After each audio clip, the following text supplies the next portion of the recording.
Bismillahi wa salatu wa salamu ala rasulillahi amma ba'du.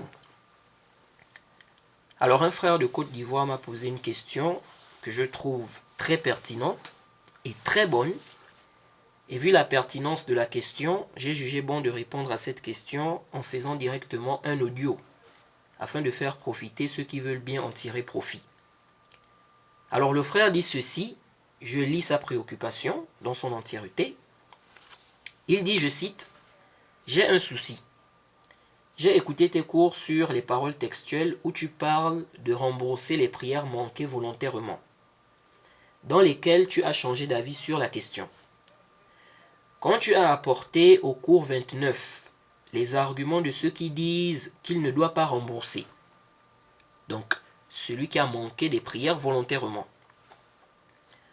le frère dit, quand tu as apporté au cours 29 les arguments de ceux qui disent qu'il ne doit pas rembourser. Concernant le quatrième argument, à partir de 4 minutes 38 secondes, j'ai compris de là qu'il fallait faire une distinction entre accomplir la prière avant son heure et accomplir la prière après son heure. Celui qui accomplit une prière avant son heure, elle n'est pas valide. Et cela même si la personne a une excuse.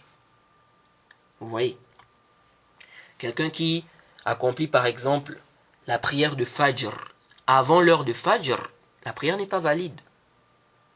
Cette prière n'est pas valide par consensus des savants.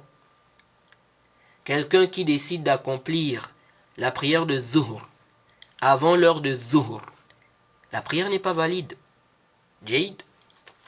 Donc, le frère dit ceci, concernant le quatrième argument, à partir de 4 minutes 38 secondes, j'ai compris de là qu'il fallait faire une distinction entre accomplir la prière avant son heure et accomplir la prière après son heure.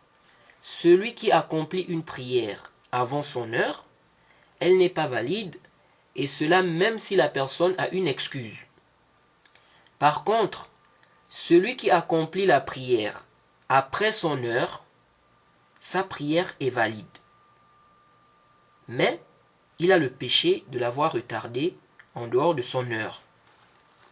Bon, ici, en principe, le frère devait dire que la personne ici, la prière de la personne ici, la prière est valide. La prière est valide si la personne a une excuse. Parce qu'il était en train de parler de la différence qu'il y a entre la prière accomplie avant son temps et la prière accomplie après son temps. Donc la différence, c'est quoi? C'est que la prière accomplie avant son temps, même si on a une excuse, n'est pas valide. Alors que la prière accomplie après son temps, si on a une excuse, elle est valide. Donc il y a une différence entre l'accomplissement de la prière avant son temps fixé et l'accomplissement de la prière après son temps fixé. Vous voyez, donc on ne doit pas faire l'analogie. Donc certains savants qui ont dit que comme la prière n'est pas valide avant son temps, donc ce n'est pas aussi valide après, ce n'est pas sahih. Vous voyez. Et donc, il y a des savants qui ont vu que l'analogie là ne passe pas. Parce qu'il y a une différence. Et donc pour le cas de celui qui délaisse volontairement la prière, ils ont dit que la prière de celui-là, celui qui a délaissé donc la prière volontairement, s'il rembourse cette prière qu'il a délaissée volontairement, ils ont dit que sa prière est valide. Mais il a le péché. Il a le péché pour avoir, n'est-ce pas, retardé volontairement la prière. Bref, on a détaillé cela dans les audios là-bas. Le frère dit ceci. Donc je reprends. Il dit, concernant le quatrième argument, à partir de 4 minutes 38 secondes, j'ai compris de là qu'il fallait faire une distinction entre accomplir la prière avant son heure et accomplir la prière après son heure. Celui qui accomplit une prière avant son heure, elle n'est pas valide, et cela même si la personne a une excuse. Par contre, celui qui accomplit la prière après son heure, sa prière est valide, mais il a le péché de l'avoir retardée en dehors de son heure. Le frère dit ceci. Ma question est la suivante.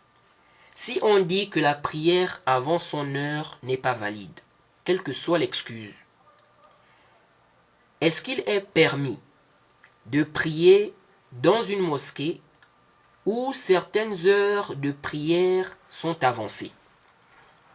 Vous voyez? Donc on a certaines mosquées, par exemple, où les gens prient la prière de Fajr, par exemple, avant l'heure. Ou bien la prière de Aïcha, comme cela est connu dans certains endroits en Europe. Donc, le frère dit ceci. Ma question est la suivante. Si on dit que la prière avant son heure n'est pas valide, quelle que soit l'excuse, est-ce qu'il est permis de prier dans une mosquée où certaines heures de prière sont avancées? Ou bien, il faut rester chez soi pour accomplir ces prières-ci. Si on ne trouve pas d'autres mosquées les accomplissant à leur temps dans cet endroit. Le frère dit, je pose la question car tu avais répondu à une question semblable sur ta chaîne Telegram. Question-réponse. Où tu as dit que la personne pouvait accomplir la prière avec eux en tant que surérogatoire, en espérant avoir la récompense de la prière en groupe. Aussi, après avoir cité le hadith d'Abi Dharr sur la question, tu as dit que certains savants ont dit qu'accomplir la prière avant son heure, c'est comme accomplir la prière après son heure. Ensuite, le frère m'a envoyé l'audio en question, où j'avais répondu justement à la question. C'est un audio qui fait 2 minutes 42 secondes. C'était la question numéro 8 de ce jour. Bien évidemment, ça c'était avant. Alors, vraiment mon frère, qu'Allah te récompense en bien. Ta question est magnifique et elle est vraiment pertinente. Et ça montre aussi que tu es très attentif lorsque tu écoutes les cours, les audios. Et aussi ça montre une certaine réflexion de ta part. Alors cette question en réalité est une problématique, surtout pour les frères d'Europe, principalement ceux de la France, qui ont souvent des divergences concernant la question des calendriers. Là.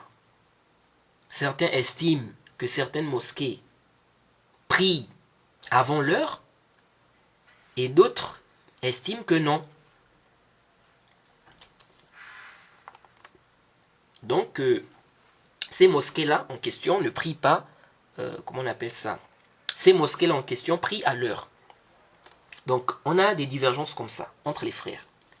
Alors, ceux qui estiment que certaines mosquées prient avant l'heure, comment ils font? Si quelqu'un est dans un quartier et la mosquée qui est là, c'est une mosquée qui prie pour lui avant l'heure. En ce qui concerne par exemple la prière de Aïcha ou bien la prière de Fajr. Parce que c'est souvent ces prières-là qui causent problème. Alors, est-ce que la personne prie quand même avec le groupe, malgré que pour la personne, ces gens-là ne prient pas à l'heure, ou bien la personne ne prie pas avec eux? Parce que pour elle, ces gens-là ne prient pas à l'heure. Ils sont en train de prier avant l'heure. Et la prière avant l'heure n'est pas valide. Alors, j'espère que la réponse à ces interrogations suffira à résoudre la problématique. Par la permission d'Allah.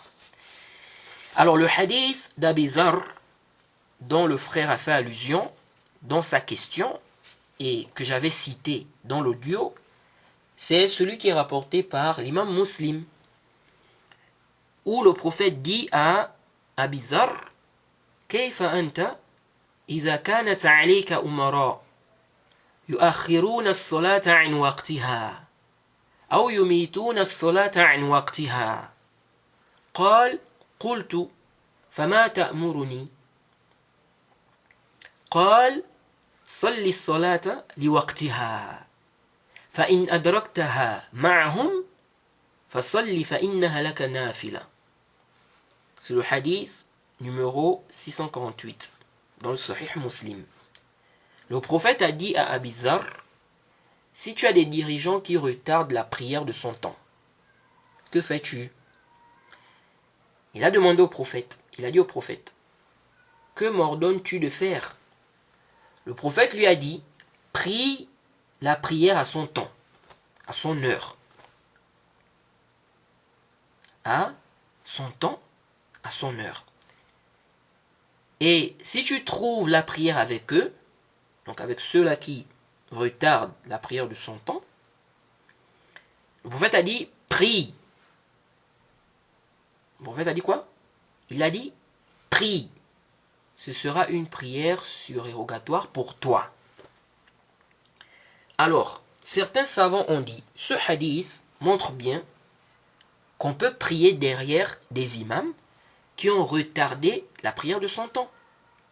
Mais, ce sera pour nous une prière surérogatoire. Jaïd.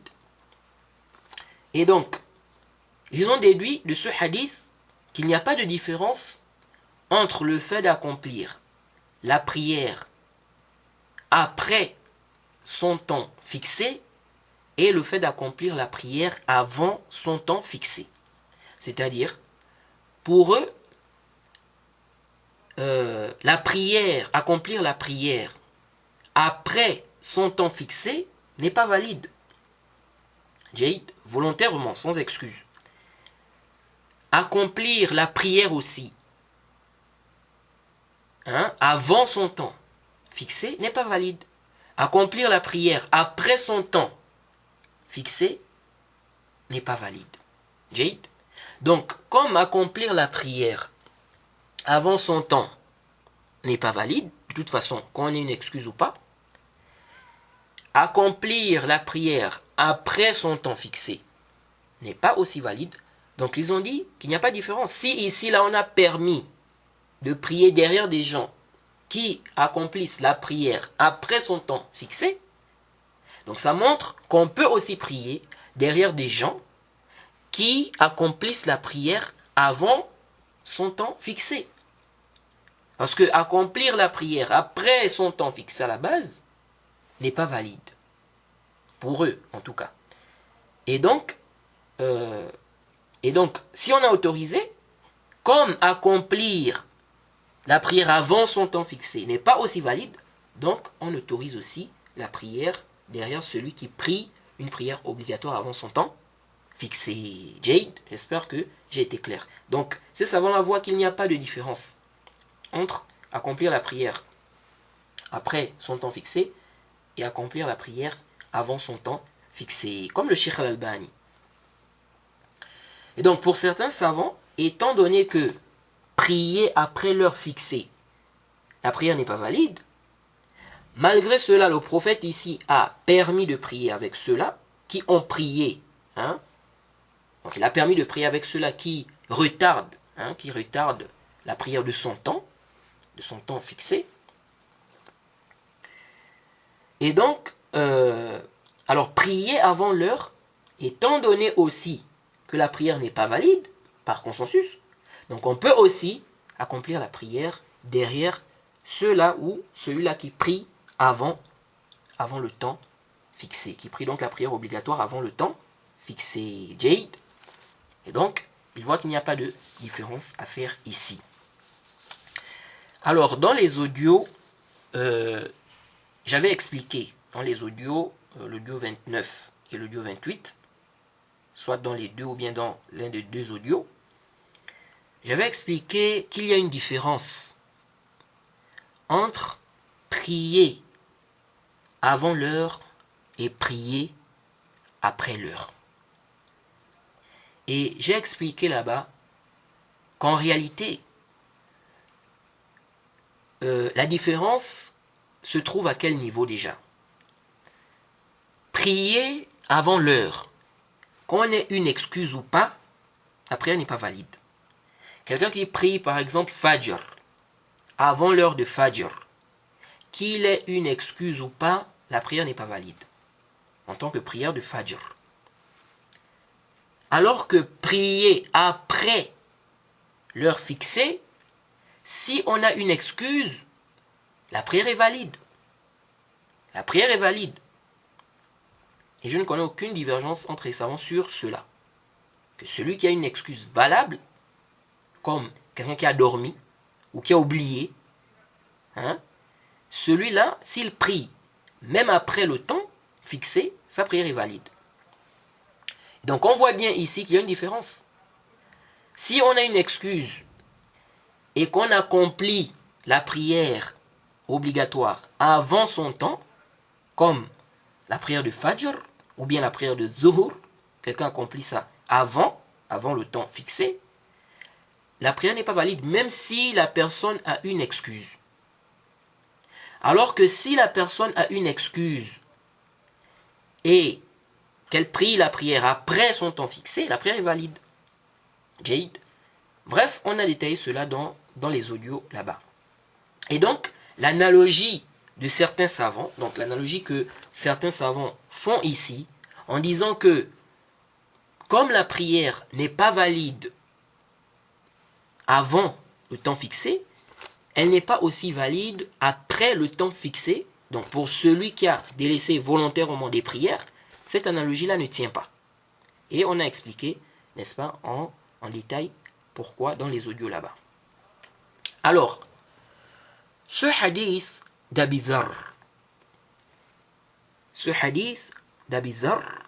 est l'argument de certains savants.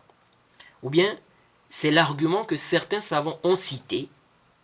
C'est parmi les arguments que certains savants ont cité pour dire que rembourser la prière qu'on a manquée, volontairement, rembourser cela, donc après le temps fixé, c'est valide. C'est-à-dire accomplir la prière après son temps, la prière qu'on a délaissée volontairement, accomplir ça après son temps fixé, c'est valide. Sauf que la personne a le péché pour avoir retardé volontairement la prière. Mais en ce qui concerne la validité de la prière, ils disent que la prière est valide. Bref, on a déjà détaillé ce sujet-là, n'est-ce pas? On a traité ça en détail là-bas dans les audios. Alors, on a aussi expliqué que les savants ont divergé concernant ce hadith. Est-ce que, ici, là, on parle des gens qui vont retarder la prière de son temps complètement, donc ils vont faire sortir même la prière de son temps, ou bien ce sont des gens qui vont retarder la prière du temps préférable, du temps choisi. Alors on avait vu qu'il y a une divergence. L'imam Nawawi par exemple, qu'est-ce qu'il a dit dans son explication du Sahih Muslim? Il a dit ceci lorsqu'il a expliqué les hadiths, les versions d'Abi Dharr. Il dit وَالْمُرَادُ بِتَأْخِيرِهَا عَنْ وَقْتِهَا أي عن وقتها المختار. Il dit quoi? Il dit أي عن وقتها المختار لا عن جميع وقتها فإن المنقول عن الأمراء المتقدمين والمتأخرين إنما هو تأخيرها عن وقتها المختار ولم يؤخرها أحد منهم عن جميع وقتها فوجب حمل هذه الأخبار على ما هو الواقع. L'imam Nawawi dit quoi? Il dit ce qui est visé par le retardement de la prière de son temps, c'est le temps choisi, donc le temps préférable. Il dit et non un retardement de tout le temps. Il dit car ce qui est rapporté des gouverneurs, des dirigeants, anciens comme successeurs, donc ceux qui sont venus après, donc jusqu'au temps de l'imam Nawawi, il dit, ce qui est rapporté des gouverneurs, dirigeants, anciens comme successeurs, c'est qu'ils retardaient la prière du temps choisi, donc le temps préférable. Il dit, aucun d'entre eux ne retardait complètement la prière au point de la faire sortir complètement de son temps. Il dit, il est donc obligatoire de comprendre ces textes par rapport à la réalité, donc par rapport à ce qui se passait. Alors, est-ce que cette parole-là de l'imam Nawawi, est-ce que cette parole-là est sahih? As-sahih, ce n'est pas sahih. Cette parole n'est pas sahih. C'est pourquoi certains savants ont contredit l'imam Nawawi ici. Certains savants ont contredit ceux qui ont expliqué ces hadiths-là de cette façon. Par exemple, l'imam al-Bukhari, ce qui est apparent de la position de l'imam al-Bukhari, c'est qu'il voyait qu'au temps même des tabi'in, au temps même des tabi'in, où on avait même encore certains compagnons, certains dirigeants retardaient la prière au point de la faire sortir complètement de son temps. C'est pourquoi l'imam al-Bukhari a mis dans son sahih, il a mis babu tadyi'i salati an waqtiha. Il a mis chapitre concernant le fait de manquer d'accomplir la prière au moment prescrit. Donc ce n'est pas au temps préférable, non, au moment prescrit. La prière a été prescrite à des moments bien déterminés. Il y a un début et il y a une fin. Jade. Donc, dans cet intervalle-là, on doit accomplir la prière. Jade. Donc, l'imam al-Bukhari dit chapitre concernant le fait de manquer d'accomplir la prière au moment prescrit. Ensuite, il a cité deux athars de Anas. Le premier, c'est le athar numéro 529. Le deuxième, c'est le athar numéro 530. Lorsqu'il a cité le athar 529, donc il a ramené le isnad et tout, et il a mentionné la parole de Anas, où Anas dit, donc le premier athar, Anas dit, je ne reconnais plus rien de ce qui était au temps du prophète. Et la prière, lui dit-on. La prière, répondit-il, n'avez-vous pas fait de la prière ce que vous aviez fait? Ça c'est le premier athar. C'est-à-dire qu'ils ont retardé la prière de son temps, comme on va le voir aussi. Ça c'est le premier athar. Le deuxième athar, c'est le athar où Zuhri a dit, j'entrais chez Anas ibn Malik alors qu'il était à Damas. Je le trouvais en larmes, donc il pleurait. Qu'as-tu donc à pleurer, lui dis-je. Donc, il lui a demandé pourquoi tu pleures.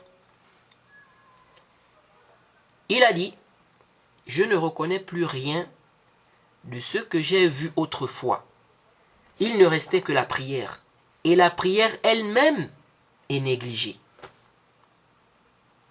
Alors, ce qui est apparent de ces deux athars, et quand on regroupe les riwayat qui sont venus, concernant même les causes, pourquoi Anas a eu à dire cela, on voit que Anas ne parle pas ici du fait d'accomplir la prière au temps où on a le choix, ou le temps préférable, donc le fait de manquer la prière, n'est-ce pas, du temps, le fait de ne pas accomplir la prière au moment préférable.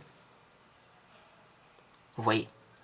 Il parle, n'est-ce pas, du fait même d'accomplir la prière, n'est-ce pas, hors de son temps prescrit. Vous voyez. Et c'est ce que l'imam al-Bukhari a compris. C'est pourquoi il a mis comme titre, chapitre concernant le fait de manquer d'accomplir la prière au moment prescrit. Vous voyez. Et Ibn Hajar, lorsqu'il a expliqué ces deux athars, qu'est-ce qu'il a dit? Ibn Hajar, dans le Fath, lorsqu'il a expliqué ces deux athars, il dit قال المهلب والمراد, il dit قال المهلب والمراد بتضييعها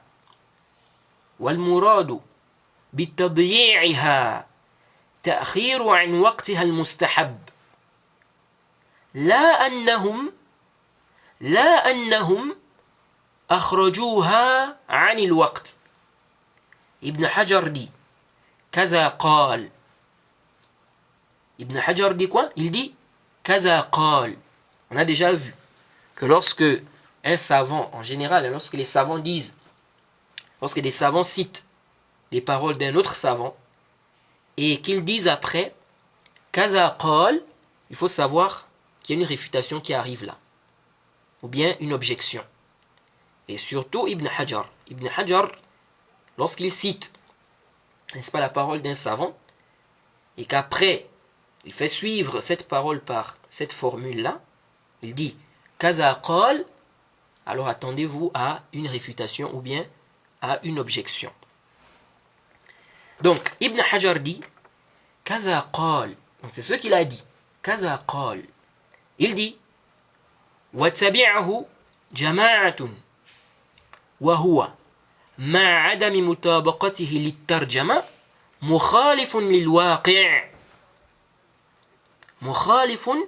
للواقع فقد صح أن الحجاج وأميره الوليد وغيرهما كانوا يؤخرون الصلاة عن الوقت أو يؤخرون الصلاة عن وقتها عفوا يؤخرون الصلاة عن وقتها والآثار في ذلك مشهورة. Ibn Hajar dit Al-Muhallab a dit, donc dans son explication, lorsqu'il a expliqué le Sahih al-Bukhari, il a dit ce qui est voulu, donc Ibn Hajar dit Al-Muhallab a dit ce qui est voulu par le retardement de la prière, c'est le retardement de son temps préférable, et non qu'ils ont fait sortir la prière de son temps. Ibn Hajar dit كذا قال. Ibn Hajar dit, c'est ce qu'il a dit.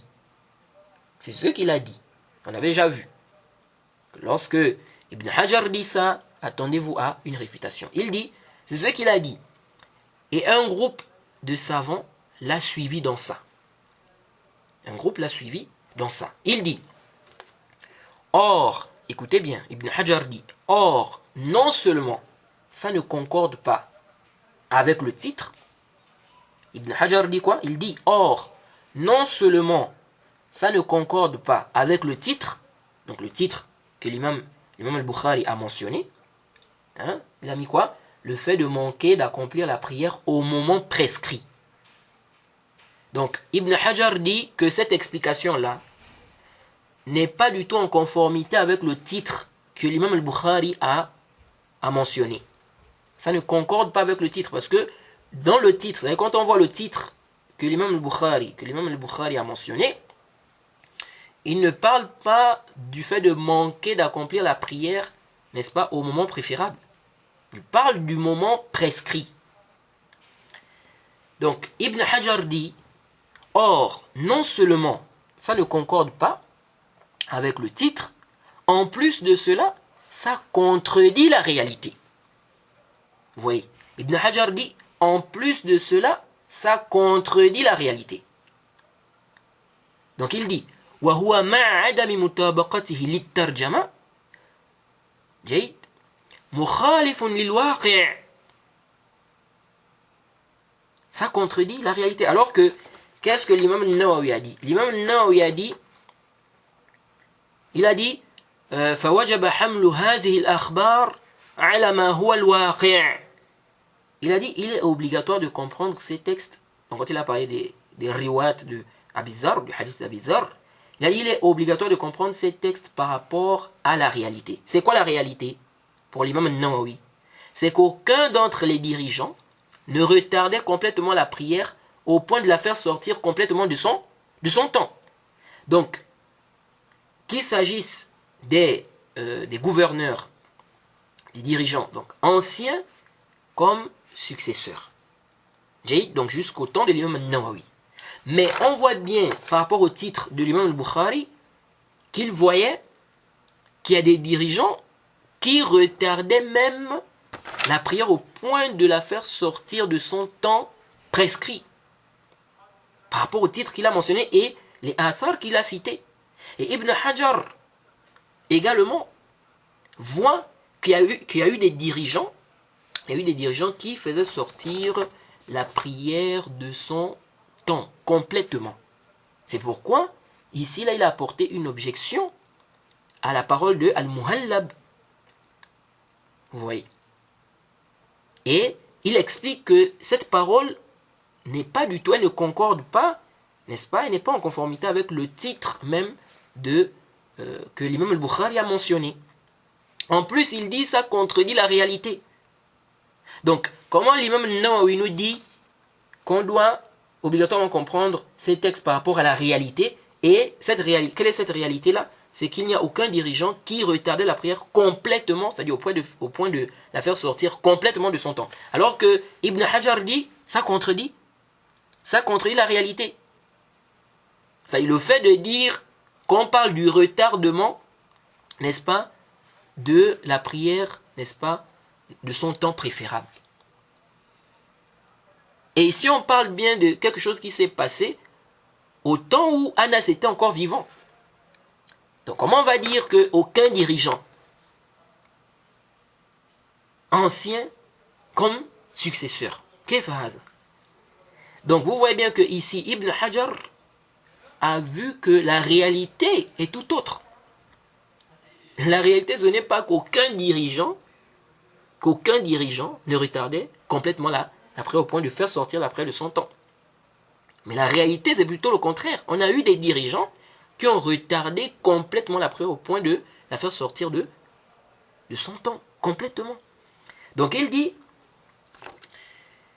or, non seulement, ça ne concorde pas, donc parlons de la parole de Al-Muhallab et de ceux qui l'ont suivi dans ça.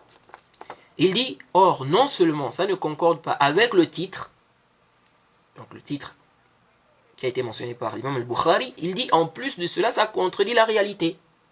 Il dit, ça a été rapporté de façon authentique, qu'Al-Hajjaj et son amir Al-Walid et d'autres que retardaient la prière de son temps. Et les textes sur cela sont connus, répandus. Ensuite, il a cité des athars qui justifient, n'est-ce pas, ce qu'il a dit. Et juste avant, qu'est-ce que Ibn Hajar a dit? Juste avant, il a dit ceci. وروى ابن سعد في الطبقات سبب قول أنس هذا القول سبب قول أنس هذا القول هذا القول il dit فأخرج في ترجمة أنس من طريق عبد الرحمن ابن العريان الحارثي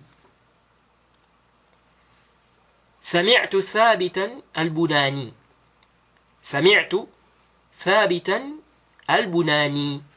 قال كنا مع أنس ابن مالك فأخر الحجاج الصلاة فقام أنس يريد أن يكلمه فنهاه إخوانه شفقة عليه منه فخرج فركب دابته فقال في مسيره ذلك والله ما أعرف شيئا مما كنا عليه على عهد النبي صلى الله عليه وسلم والله ما أعرف شيئا مما كنا عليه على عهد النبي صلى الله عليه وسلم إلا شهادة أن لا إله إلا الله. فقال رجل فالصلاة يا أبا حمزة فالصلاة يا أبا حمزة قال جعلتم الظهر عند المغرب أفتلك كانت صلاة رسول الله صلى الله عليه وسلم. Alors, Ibn Hajar, juste avant, il dit Ibn Sa'd a rapporté dans les Tabaqat la cause de la parole de Anas. C'est-à-dire pourquoi Anas a dit cette parole qui a été mentionnée par l'imam al-Bukhari là. Il dit Ibn Sa'd dans les Tabaqat a rapporté la cause de cette parole de Anas. Pourquoi Anas a eu à dire cette parole-là? Il dit, il a rapporté, lorsqu'il a fait la biographie de Anas, il a rapporté par la voix de Abdurrahman al-Harithi, il a dit, j'ai entendu Thabit al-Bunani, donc l'élève de Anas. J'ai entendu Thabit al-Bunani dire nous étions avec Anas. Al-Hajjaj a retardé la prière. Anas s'est levé. Il a voulu lui parler. Ses frères, donc, lui ont interdit. Ses frères, donc les frères de Anas, lui ont interdit cela, par compassion pour lui. Jade. Il est donc sorti, parce que vous savez que Al-Hajjaj tuait des gens. Hein. Il a tué beaucoup de gens. On avait vu ça dans le chapitre du djihad. Et donc il dit, il est sorti, il est monté sur, n'est-ce pas, sa monture. Et il a dit ceci en chemin, par Allah, je ne reconnais rien de ce sur quoi on était au temps du prophète, si ce n'est l'attestation qu'il n'y a aucune divinité digne d'adoration en dehors d'Allah. Un homme a dit, et la prière, ô Aba Hamza. Donc, c'est comme si, en fait, il voulait lui dire ici, que, mais comment tu peux dire que tu ne reconnais rien de ce sur quoi vous étiez, n'est-ce pas, au temps du prophète, si ce n'est l'attestation de foi, alors qu'il y a la prière qui est là. Donc, il lui dit, et la prière, ô Abu Hamza. Et il dit, vous aviez mis Zuhur à Maghrib. Donc vous priez maintenant Zuhur à l'heure de Maghrib. Il dit, est-ce ça la prière du messager d'Allah? Parce que c'était ça la prière du messager d'Allah. Le prophète priait Zuhur à l'heure de Maghrib. Vous voyez. Alors, Ibn Hajar a cité cette riwaya pour, n'est-ce pas, confirmer le sens même du athar de Anas et pour également mentionner la cause pourquoi Anas a eu à dire, n'est-ce pas, cette parole qui a été citée par l'imam al-Bukhari. Jade. Et donc, de ce athar, on voit bien que le athar ne parle pas du simple fait de retarder la prière de son temps préférable. Jade. Bref, c'est connu. Et on a plusieurs athars. C'est connu que des dirigeants retardaient la prière de son temps, c'est-à-dire du temps de la prière complètement. Al-Hajjaj, il y a plein d'athars. Ça, c'est connu. Donc, c'est vraiment étonnant lorsque l'imam Nawawi vient dire ici, dans son explication, il dit aucun d'entre eux ne retardait complètement la prière au point de la faire sortir complètement de son temps. Ça, c'est vraiment étonnant. Oui.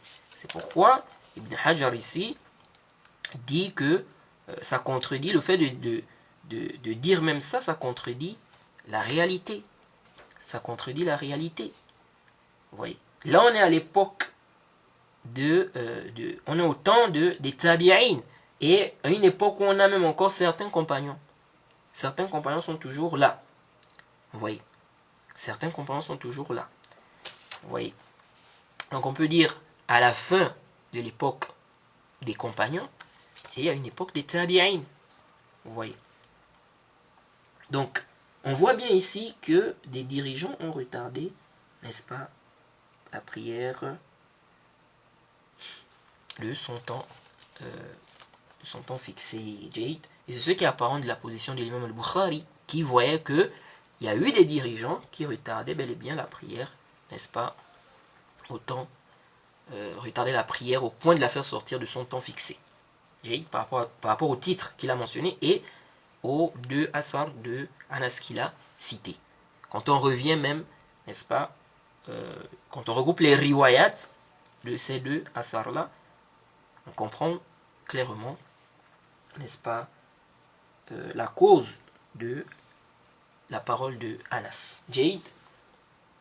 Et je crois aussi Ibn Rajab, si je ne m'abuse, Ibn Rajab aussi, ce qui est apparent de sa position, c'est qu'il voyait que certains dirigeants retardaient la prière au point de faire sortir même la prière de son temps. Jayd. Bref, on avait déjà expliqué, même par rapport, si on prend même le hadith, par rapport au usul, par rapport au fondement, quand on prend le hadith même en lui-même, on voit ici qu'il y a une généralité.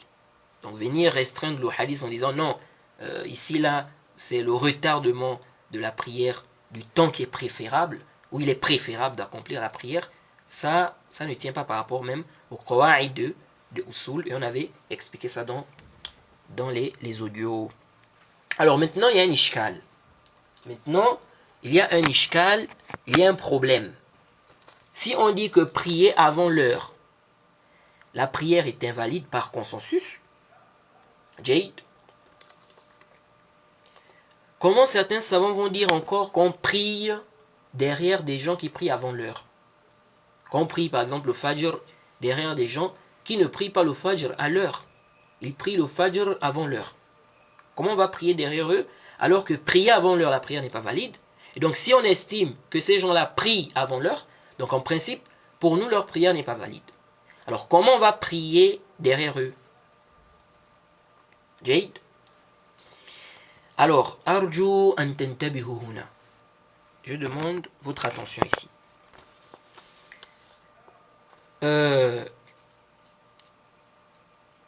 En fait, cette mas'ala, cette question revient à une autre mas'ala. À une autre question. Quelle est cette question?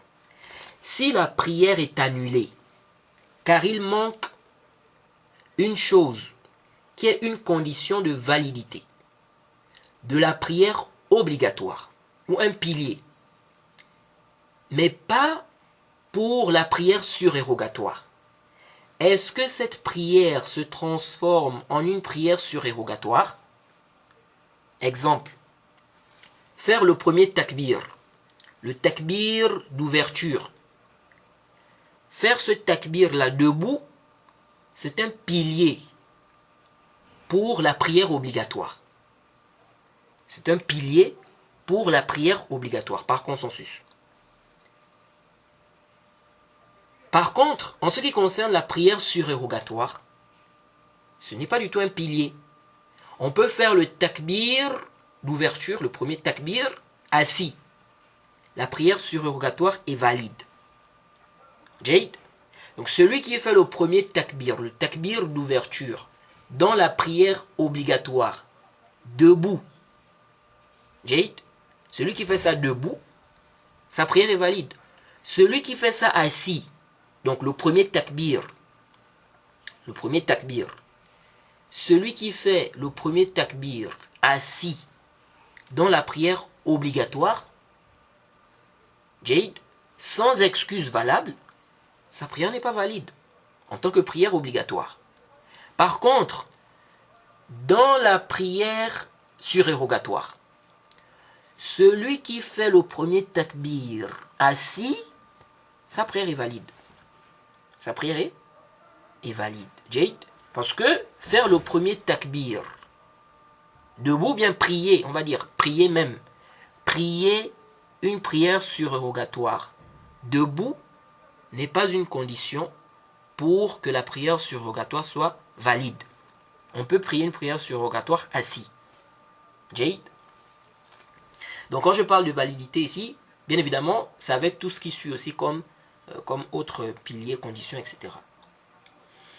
Alors, donc, si quelqu'un fait une prière obligatoire, Jade, il fait le premier takbir assis, sans excuse valable. Sa prière n'est pas valide. Jade. Si c'est la prière surrogatoire, il fait le premier takbir assis, ou bien il fait la prière surrogatoire assis, sans excuse valable, sans excuse. Il veut juste prier comme ça, assis. La prière surrogatoire, la prière est valide, mais la récompense est diminuée. Et on verra cela en détail dans le Durar. Inch'Allah. Alors, si quelqu'un fait une prière obligatoire, assis, sans excuse valable, est-ce que cette prière-là devient une prière surrogatoire?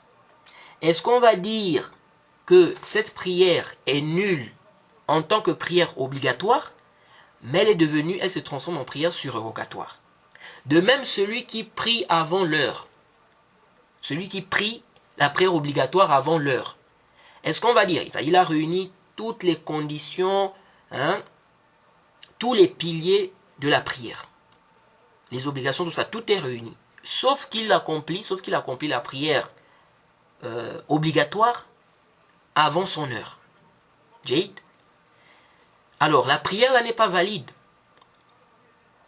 parce qu'il manque une condition, Jade, de validité pour la prière, une condition de validité pour que la prière obligatoire soit valide.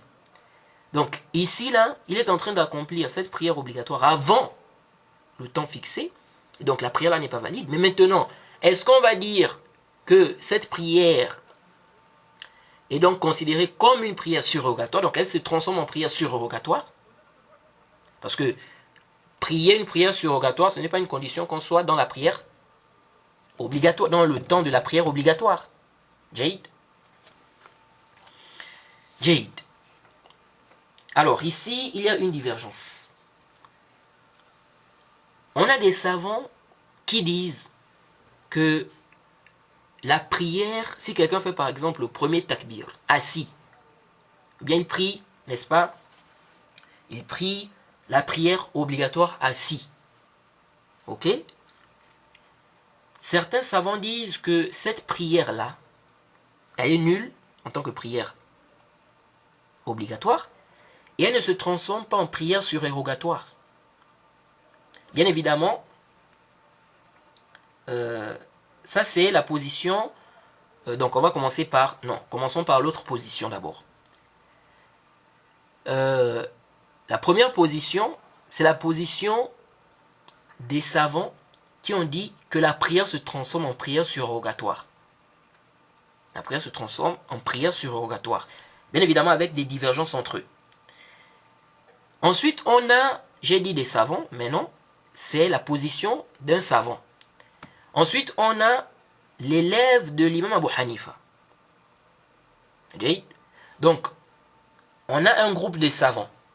Certains savants ont dit que la prière se transforme en prière surrogatoire. Maintenant, on a l'élève de l'imam Abu Hanifa.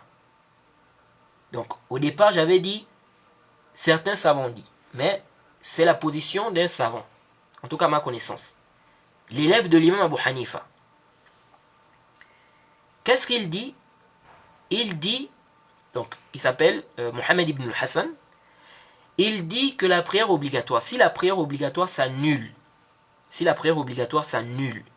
elle ne se transforme pas en prière surérogatoire.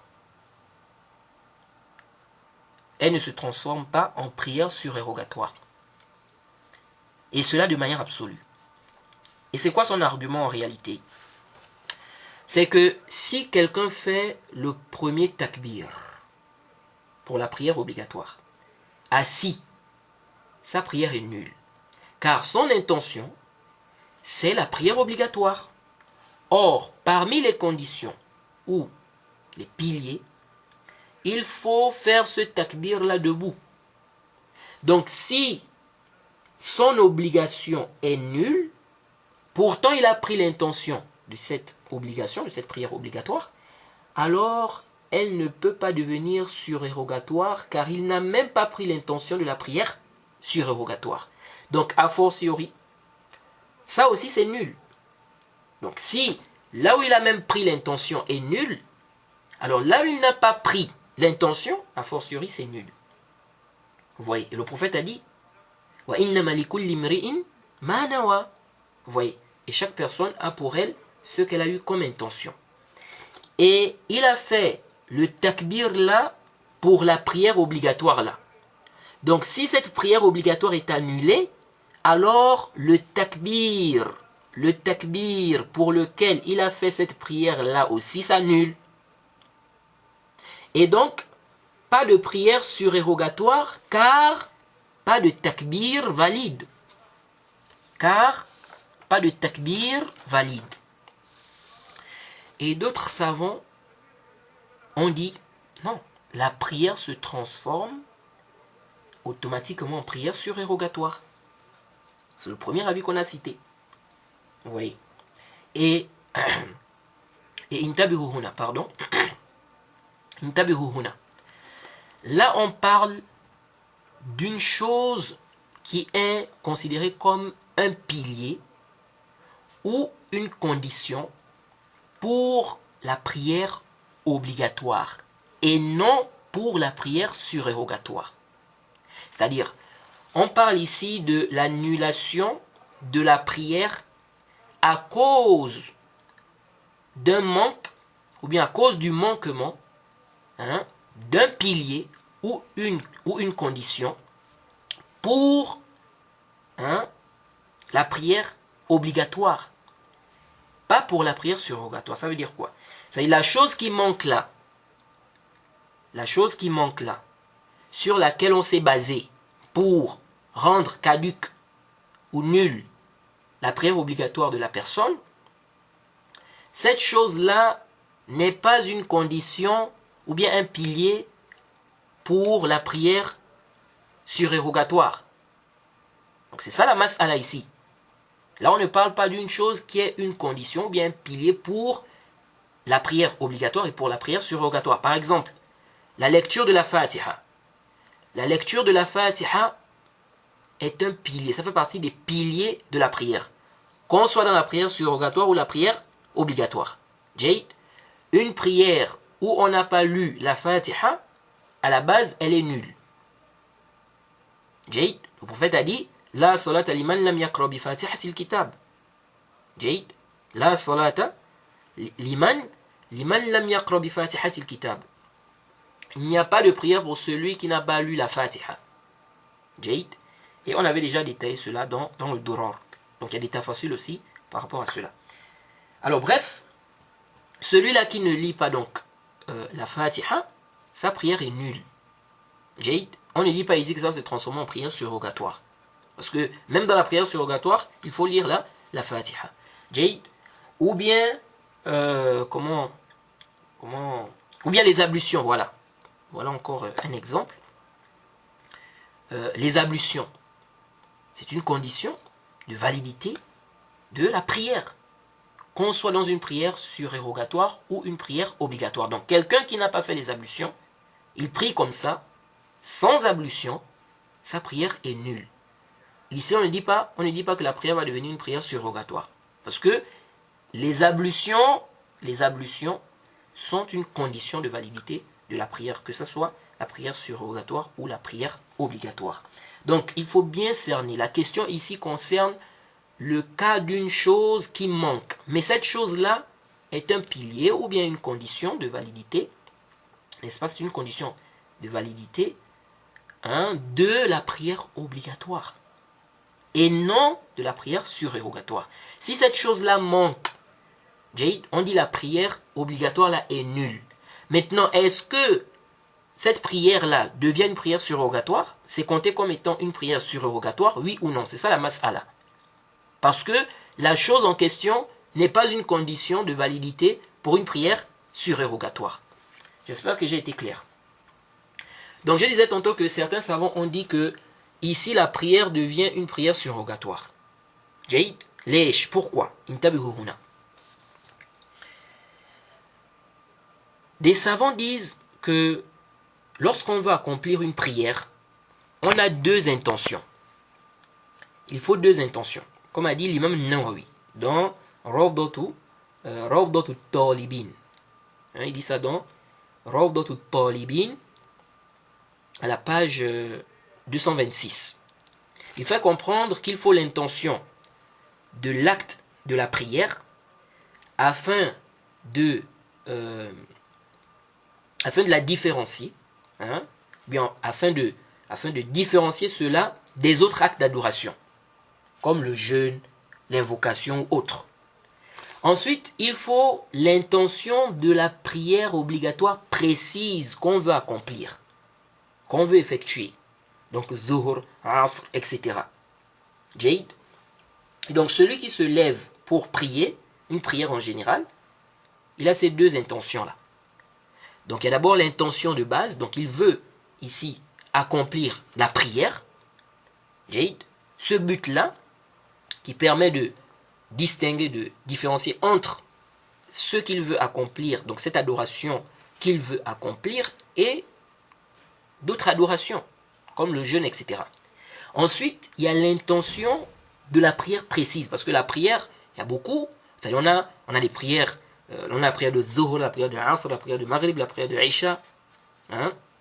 On a des prières surrogatoires, la prière de Duha. Il y a plein de prières. Donc, ensuite, il y a l'intention donc de la prière obligatoire précise que la personne veut accomplir. Est-ce que c'est la prière de Zuhur? Est-ce que c'est la prière de Asr? Est-ce que c'est la prière de Maghrib? Vous voyez. Donc, maintenant, il fait comprendre que la personne doit avoir ces deux intentions-là. Alors, et en général, lorsque quelqu'un se lève pour prier, en général, il a ces deux intentions-là. Donc, certains gens de science disent donc,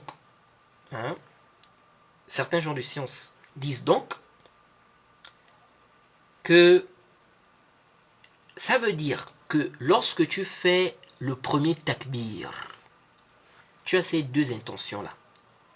Ou quelque temps avant.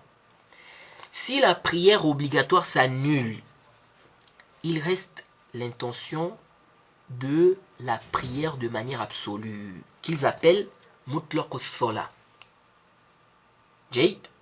Or, cette intention-là, ce n'est pas l'intention de la prière obligatoire précise.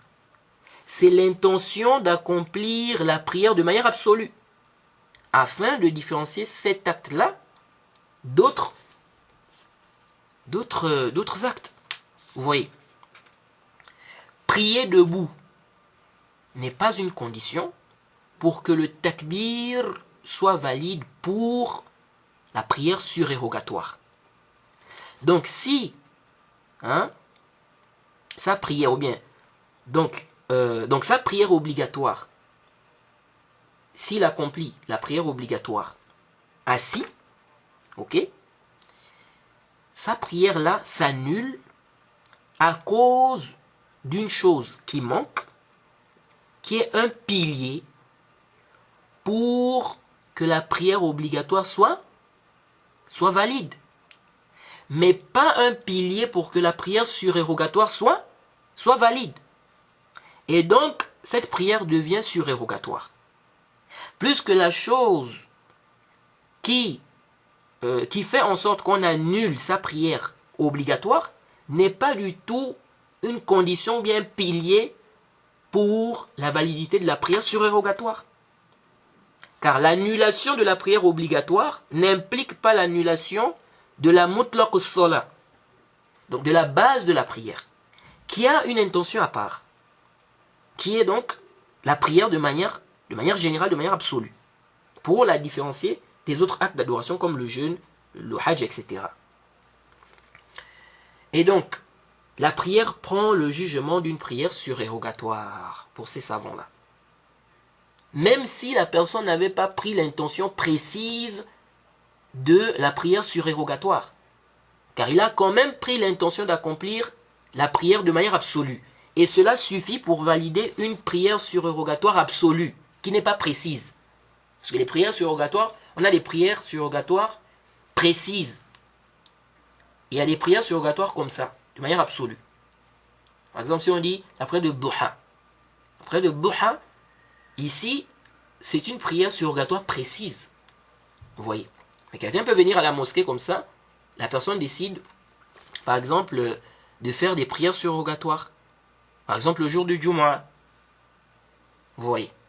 Avant, n'est-ce pas, avant le khutbah de l'imam. Vous voyez. Bref.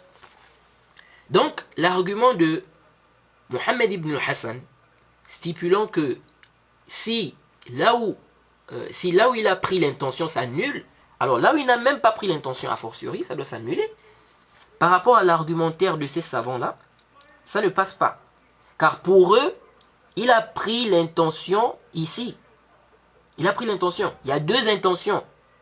Il y a deux intentions ici. Sauf que c'est l'intention de la prière de manière absolue. Vous voyez, donc l'autre intention là.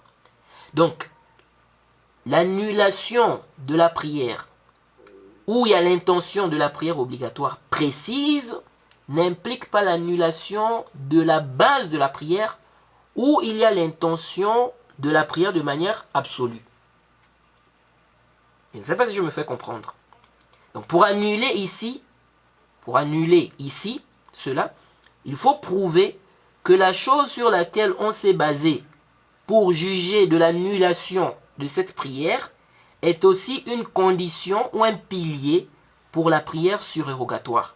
Pour qu'on juge aussi de son annulation, car cette chose-là manque. Vous voyez.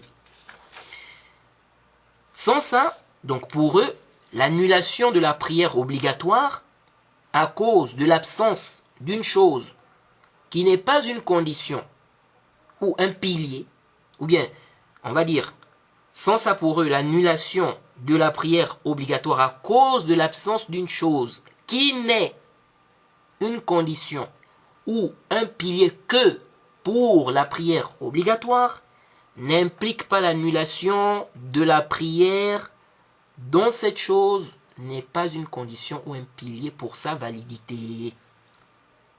Et donc, dire qu'il a fait le takbir pour la prière obligatoire, donc si cette prière obligatoire est annulée, alors le takbir pour lequel il a fait cette prière-là aussi s'annule.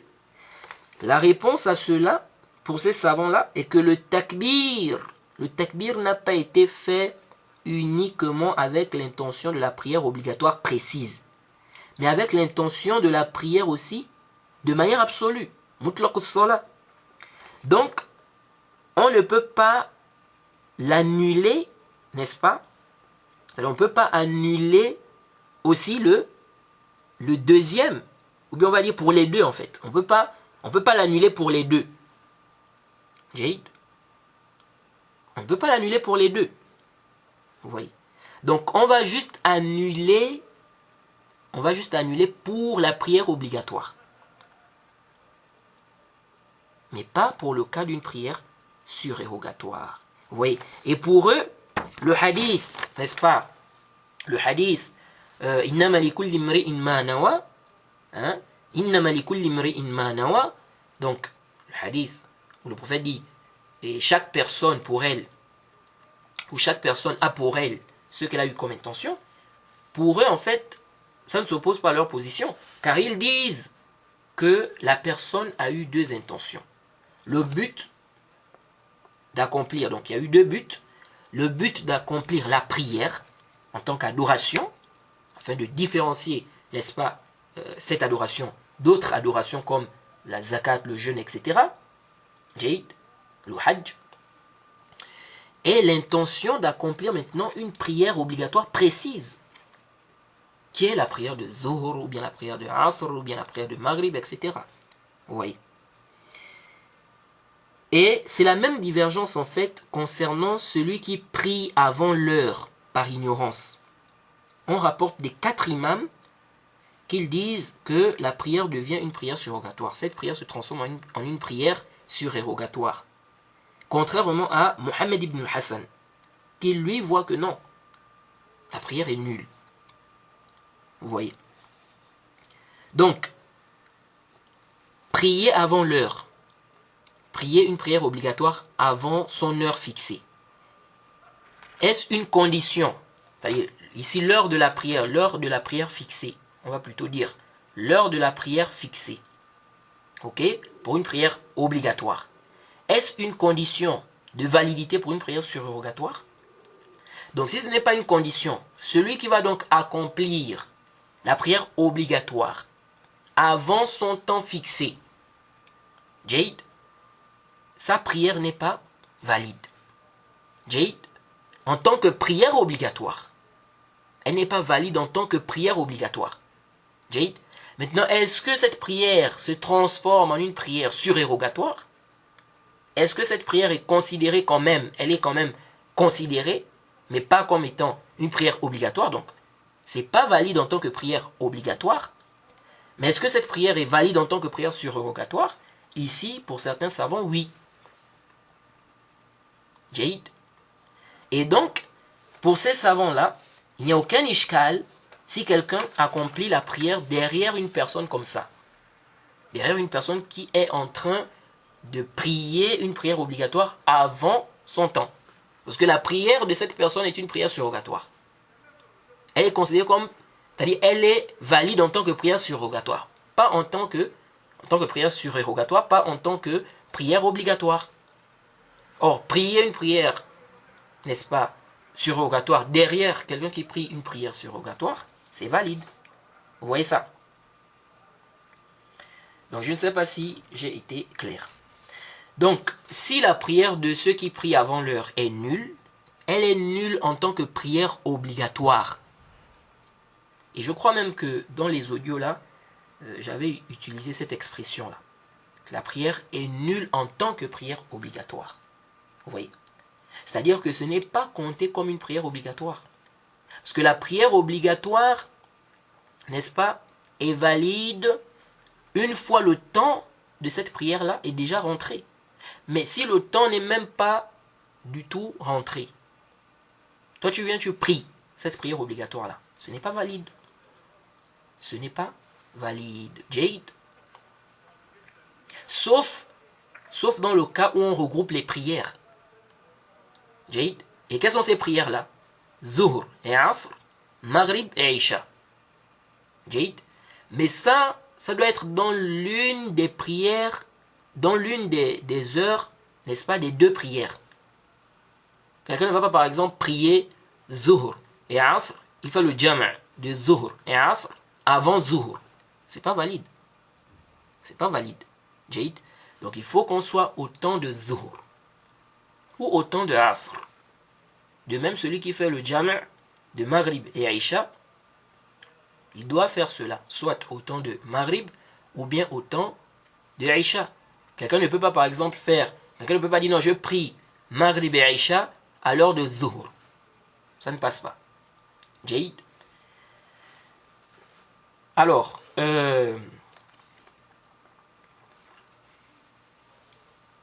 donc, je disais tantôt que si la prière de ceux qui prient avant l'heure est nulle, elle est nulle en tant que prière obligatoire pour beaucoup de savants. C'est-à-dire que ce n'est pas compté comme une prière obligatoire, mais c'est une prière surérogatoire automatiquement pour ces savants-là. Et donc, prier derrière des gens comme ça, pour eux, la prière est valide. Jayd, car prier une surérogatoire derrière quelqu'un qui prie une surérogatoire, la prière est valide. Wallahu a'lam. Jayd.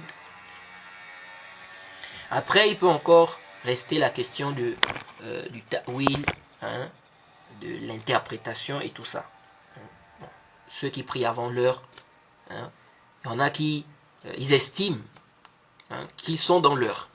Vous voyez ça. Alors, il reste un ishkal ici. Le hadith d'Abi Dharr,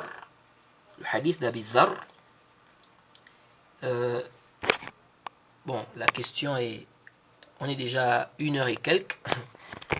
Je ne pensais pas qu'on devait faire 1h et quelques, mais bref. Il reste un ishkal ici. Le hadith d'Abi Dharr. Certains savants ont pris ça comme argument pour prouver que la prière après l'heure est valide. Quelqu'un qui a manqué des prières volontairement, il doit rembourser ces prières-là. Et certains savants ont pris le hadith d'Abi Dharr là comme argument. Et c'est évident que dans ce hadith, on parle du remboursement des prières. Car le prophète a dit à Abi Dharr, si tu trouves la prière avec eux, prie, ce sera pour toi une prière surérogatoire. Donc si c'était une nouvelle prière qu'il n'a pas encore priée, le prophète n'allait pas lui dire ce qu'il lui a dit là. Vous voyez.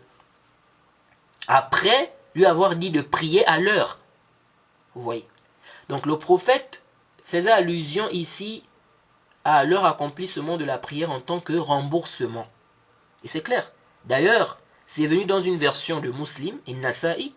Le prophète lui a dit « Salli ma'ahum wa la taqul inni qad sallaytu fala usalli » Le prophète a dit « Prie avec eux et ne dis pas « J'ai déjà prié, je ne prie pas ». J'ai déjà prié, je ne prie pas. Donc il parle ici d'un remboursement ou pas. C'est-à-dire que ceux qui sont en train de prier là, sont en train de prier une prière qu'ils ont manquée. Vous voyez. Parce qu'il dit ici, ne dis pas j'ai déjà prié. Donc j'ai déjà prié cette prière-là. Vous voyez. Pourquoi? Parce que le prophète lui a demandé de prier à l'heure. Lorsqu'il va rencontrer des gens, n'est-ce pas, des dirigeants qui retardent la prière de son temps. Le prophète lui a demandé de prier à l'heure. Et que s'il trouve la prière avec eux, qu'il prie avec eux. Donc lorsqu'il dit ici, ne dis pas j'ai déjà prié, je ne prie pas. Donc ça veut dire que la prière qu'il a trouvée là, c'est une prière, n'est-ce pas, que le prophète lui a demandé de prier à l'heure. Donc c'est une prière qu'ils sont en train de rembourser. Jaïd. Je ne sais pas si je me fais comprendre. Bref. Alors, et ça montre aussi ce hadith, cette riwaya montre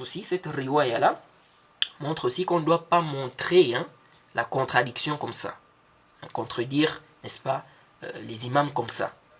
En ce qui concerne les prières. C'est pourquoi même certains savants ont dit qu'on prie en groupe. Même si des gens, n'est-ce pas, prient avant l'heure. Tout ceci pour préserver, n'est-ce pas, aussi l'accomplissement de la prière en groupe et aussi ça permet aussi d'enlever ou bien de repousser la mauvaise pensée que des gens peuvent avoir sur toi. Et tu ne pries pas à la mosquée. Vous voyez.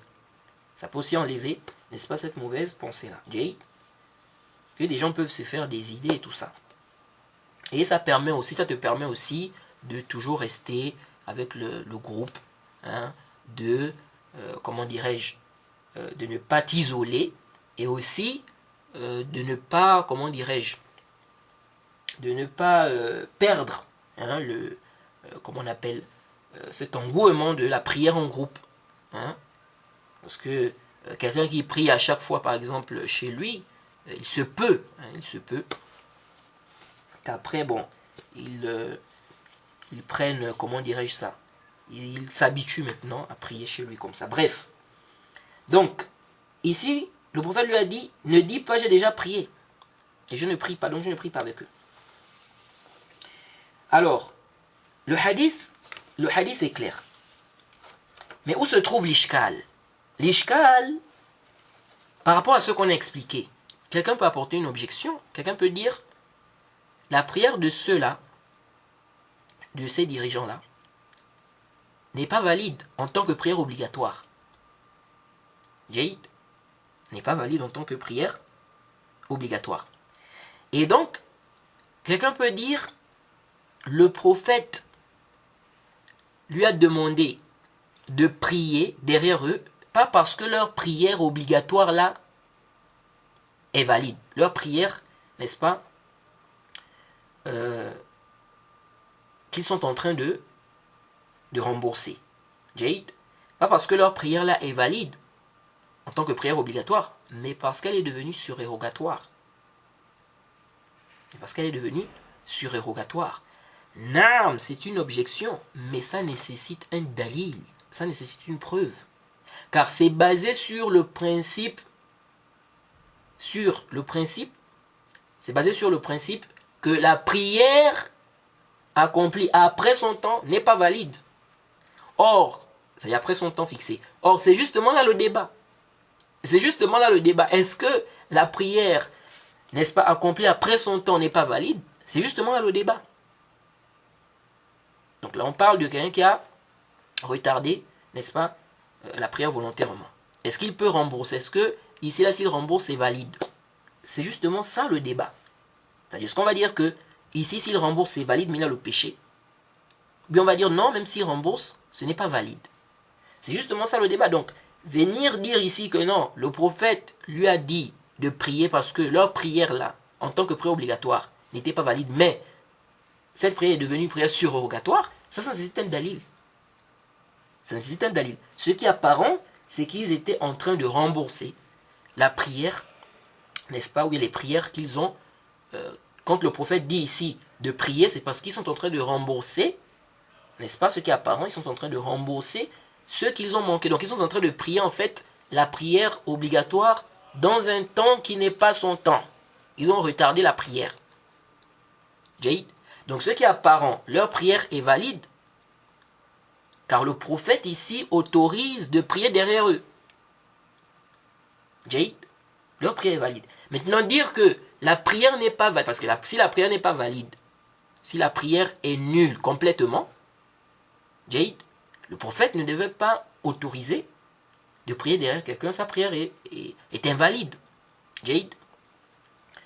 Maintenant dire que non, leur prière en fait est invalide, Jade, parce qu'ils sont en train de prier après le temps fixé, mais elle est invalide en tant que prière obligatoire.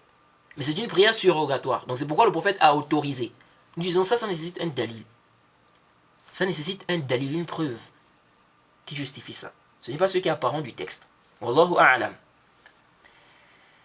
Et de toute façon, comme j'avais dit, celui qui est d'avis que pour rembourser, on n'a pas besoin d'une nouvelle preuve. On se base sur la preuve de base, Jade, comme on avait détaillé là-bas dans les audios. En réalité, n'a pas forcément besoin même de ce dalil.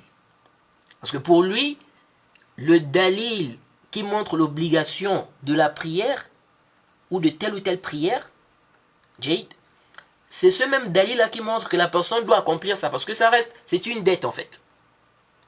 Si la personne n'a pas accompli, c'est une dette. C'est-à-dire que ça reste toujours dans sa zimma. La personne doit accomplir cela. Jade, et on a détaillé cela là-bas dans les audios. Dans les audios, on a vu la divergence des savants du Usul par rapport à cette règle ou ce principe. Jade. Et donc je disais tantôt que ça c'est basé sur le principe déjà que la prière n'est pas valide. Or c'est ça même le débat. Ouais, la majorité des savants voient que la prière est valide, mais la personne a le péché pour avoir retardé la prière de son temps. Jade, les 4 imams même. Hein? Certains ont même dit qu'il y a un consensus. Il y a un consensus que la prière est valide, que la personne doit rembourser. Vous voyez. Au point où Abu Mansour al-Baghdadi a même dit que dire le contraire, dire que la personne ne doit pas rembourser, c'est du kufr. Celui qui a manqué volontairement, n'est-ce pas, la prière. Dire que celui-là ne doit pas rembourser cette prière-là, c'est du kufr. Vous voyez. On avait vu que ça ne tient pas. Hein? Et ceux qui disent aussi qu'il y a consensus, en réalité, il n'y a pas de consensus. Parce qu'il y a certains savants qui ont dit qu'il y a un consensus.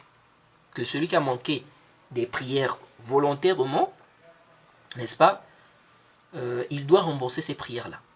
Mais il n'y a pas de consensus en réalité. On avait vu qu'il y a Al-Hassan al-Basri qui n'est pas de cet avis. Jaïd. Et Al-Hassan al-Basri, c'est un tabi'i. Et lorsqu'on a déjà la parole d'un tabi'i, ou bien la position d'un tabi'i comme ça, on ne peut pas parler de consensus ici. C'est-à-dire, même si c'est un seul tabi'i qui a contredit, on ne peut plus parler de consensus. Parce que le consensus, c'est le consensus de tous les savants. Ce n'est pas le consensus d'un groupe de savants. Sauf si c'est un consensus qui est avant ce savant-là, n'est-ce pas, qui a contredit. Si c'est un consensus qui est avant, là on dit, ici là, il y a un consensus, le savant-là a contredit, donc on ne va pas prendre sa parole en compte.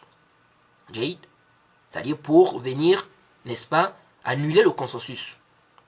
Jaïd, mais si on n'a pas un dalil que le consensus a été mentionné bien avant, Jaïd, même si on nous dit un savant qui vient après, il dit il y a consensus, du moment où on a un tabi'i, qui a contredit, on ne peut pas ici parler de consensus.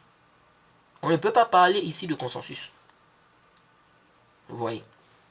Parce qu'il fait partie des savants de la Ummah. Le consensus, c'est-à-dire quand on dit consensus, c'est tous les savants.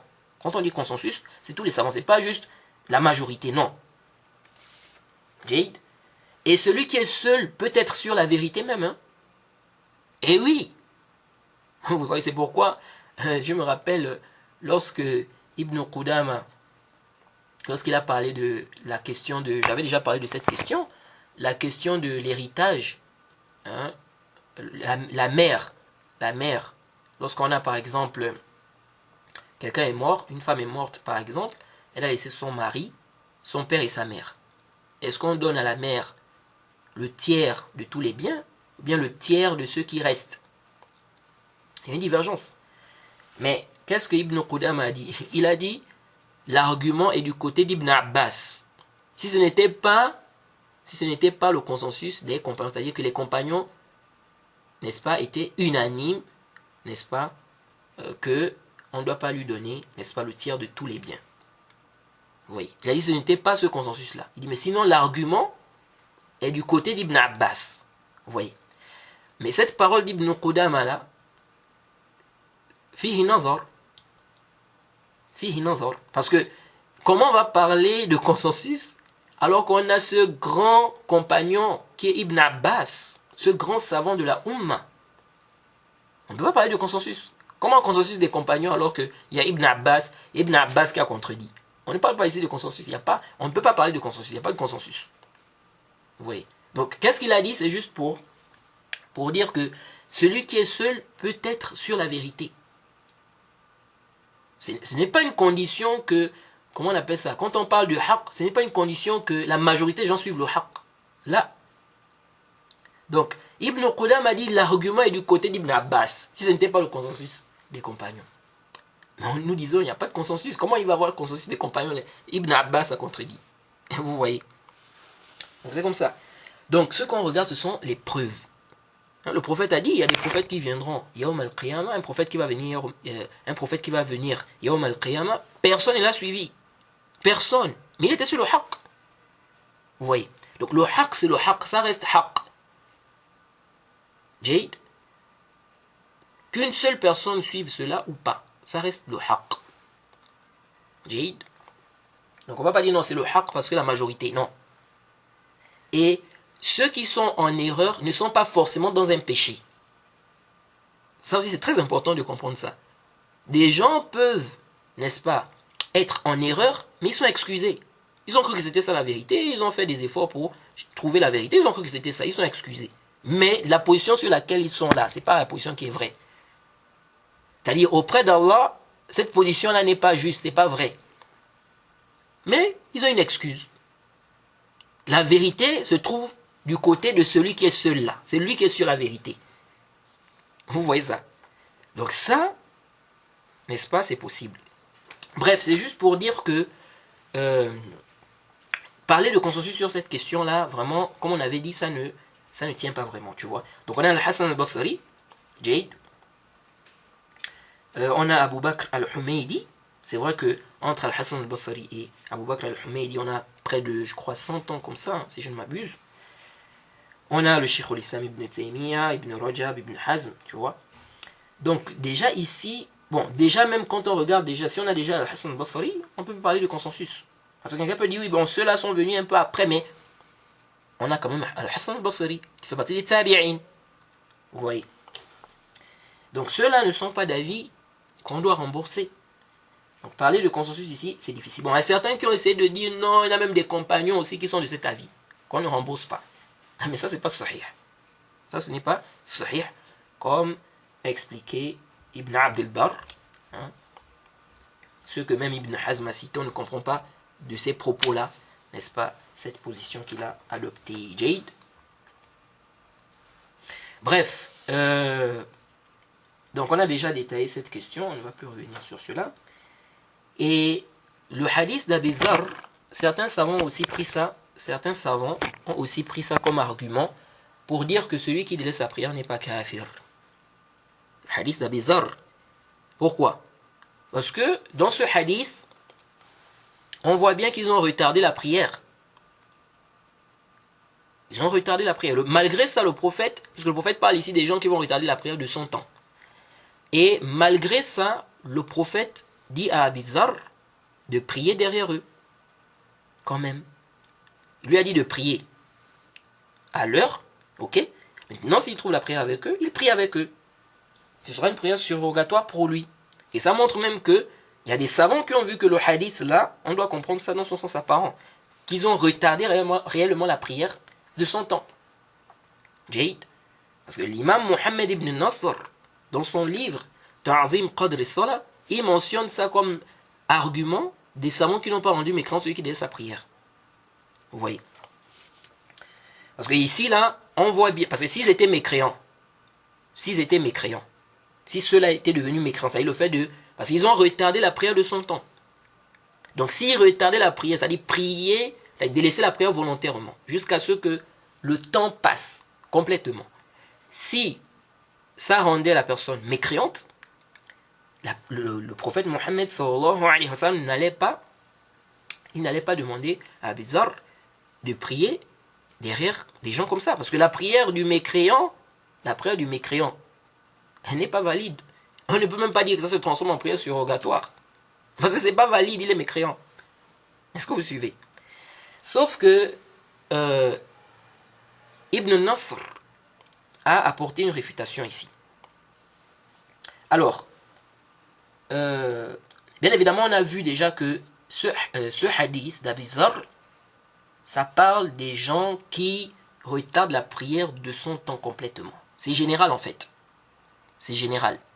Et on a détaillé cela. Alors il y a un savant qui a réfuté. Ici, les savants qui se sont argumentés de ce hadith pour dire que celui qui délaisse, n'est-ce pas, la prière jusqu'à ce que son temps passe complètement, celui-là n'est pas mécréant. Donc les savants qui ont dit ça. Alors, parmi les réfutations, bon, il y en a qui ont essayé d'expliquer en disant non, ici ils n'ont pas retardé la prière, on ne parle pas de ceux qui ont retardé la prière complètement de son temps et tout ça, on a déjà détaillé cela, que c'est pas sahih. Maintenant, il y a un savant qui a dit, le prophète n'a pas dit, donc Ibn Nasr a mentionné cela, que le prophète n'a pas dit qu'ils ne sont pas mécréants. Donc que ceux-là ne sont pas mécréants. Et qu'est-ce qu'il a mentionné là-bas? Que si maintenant ceux qui ne rendent pas mécréants celui qui délaisse la prière, si ceux-là disent que mais le prophète a dit de prier avec eux, Jade, qu'est-ce qu'il a mentionné là-bas? Il a dit oui, car ils deviennent musulmans en priant. Ils deviennent musulmans en priant. Vous voyez. Donc celui qui a apostasié, parce qu'il a délaissé la prière, donc il est devenu mécréant. La cause, c'est parce qu'il a délaissé la prière. Il devient musulman en priant. Vous voyez. Et donc, Ibn Nasr a expliqué là-bas quoi? Il a mentionné là-bas que non, le prophète n'a pas dit qu'ils ne sont pas mécréants. Et s'ils disent, mais il a dit de prier avec eux, qu'est-ce qu'il a mentionné là-bas? Il a dit oui, car ils sont devenus musulmans en priant. ou bien ils deviennent musulmans en priant. Vous voyez. Ça, c'est discutable. Car il faut le repentir. Si on est devenu mécréant, pour revenir à l'islam, c'est-à-dire si on a apostasie, on revient à l'islam, on se repent, il faut se repentir. Le simple fait de prier ne signifie pas forcément qu'on s'est repenti, qu'on a regretté. Combien de gens aujourd'hui délaissent la prière, ensuite ils remboursent cette prière-là, sans se repentir.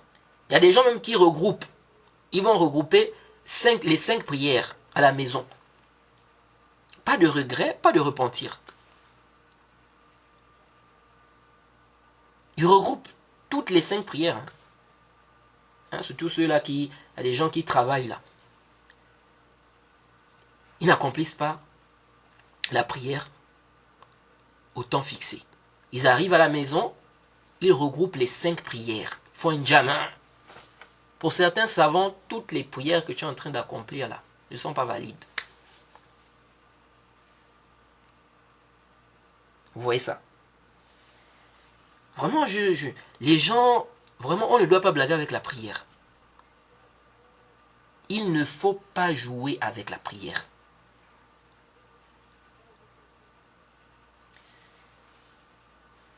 Donc,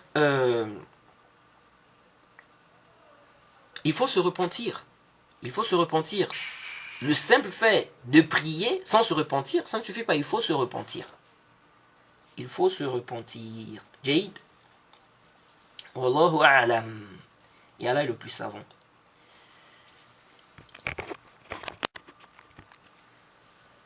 Donc voilà un peu ce que je peux dire par rapport à la question du frère. Et en fait, juste pour revenir en arrière un peu, ce que je voulais dire ici, quand je parle du repentir, c'est qu'on n'a pas un dalil en fait, clair disant que ceux-là se sont repentis en fait. Jade. Donc c'est ce que je voulais véhiculer ici. Alors donc, on s'arrête ici.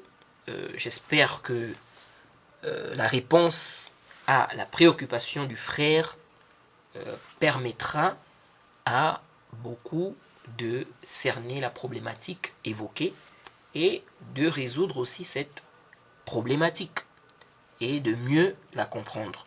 Où se situe le problème l'ishkal. Jade. Alors je demande qu'Allah nous facilite. L'audio, on a fait un audio d'une heure et quelques, juste pour cette question. Je ne m'attendais pas à cela. Je pensais qu'on allait essayer d'expliquer ou de donner la réponse en 30-35 minutes. Mais bon, on a fait une heure et quelques. Qu'Allah nous aide, qu'Allah nous accorde la compréhension de sa religion.